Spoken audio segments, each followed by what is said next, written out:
నమస్తే. నేను మీ సీనియర్ న్యాయవాది సనపర నాగచంద్రుడు. బ్లాక్‌మెయిలింగ్. నేను ఒక వ్యక్తి దగ్గర డబ్బులు తీసుకున్నాను. అయితే నాకున్న పరిస్థితుల్లో నేను ఆయనకి టైంకి ఇవ్వలేకపోతున్నాను. ఇస్తున్నాను కానీ ఒక్కొక్కసారి టైం టు టైం అటు ఇటు అవుతుంది, కడుతున్నాను. కానీ వాళ్ళు నన్ను బ్లాక్‌మెయిల్ చేస్తున్నారు. అంటే చచ్చిపోతాం అని బెదిరిస్తూ నాకు అప్పిచ్చే వాళ్ళు అవనియండి, వాళ్ళ ఫ్యామిలీ మెంబర్స్ తల్లి అవనండి, కూతురు అవనండి, కొడుకు అవనండి, ఇలా చాలామంది బెదిరిస్తున్నారు. అప్పు కొట్టుకుపోవడం వల్ల ఎవరైనా బెదిరించే హక్కు ఉందా? ఎటువంటి హక్కు లేదు.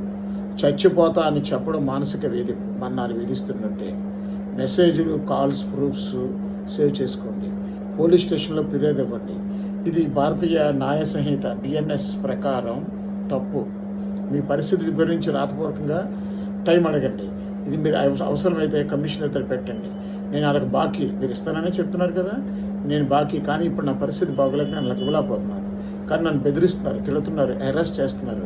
అందరు ఫ్యామిలీ మెంబర్స్ అందరూ, తల్లి, తండ్రి, కొడుకు, కూతురు, వాళ్ళ ఫ్యామిలీ మెంబర్స్ అందరూ తిరుగుతున్నారు ఇష్టం వచ్చినట్లు. నన్ను అగౌరవాలు చేస్తున్నారు, నన్ను ఇన్సల్టేషన్గా మాట్లాడుతున్నారు. కాబట్టి నేనేం చేయాలి? దానివల్ల వాళ్ళేమో మేము చచ్చిపోతాం, మేము చచ్చిపోతే మిమ్మల్ని వదలం అని మమ్మల్ని బెదిరిస్తున్నారు, ఏం చేయాలి అని నాకు చాలామంది అడుగుతున్నారు. పర్సనల్గా కూడా నాతో కలవడం జరిగింది.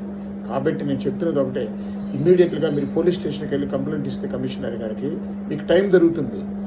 మీరు ఇస్తానంటున్నారు కదా, ఇవ్వనంటం లేదు. ఇచ్చిన రిసీట్స్ మీరు ఏమి ఇచ్చారో వాళ్ళకి, ఆ రిసీట్స్ మీరు ఫోన్పే చేస్తే ఫోన్పే రిసీట్స్, అదేవిధంగా వాళ్ళు మీకు కాల్ చేసిన రికార్డ్ చేయండి. అలాగే వాళ్ళు మీకు మెసేజ్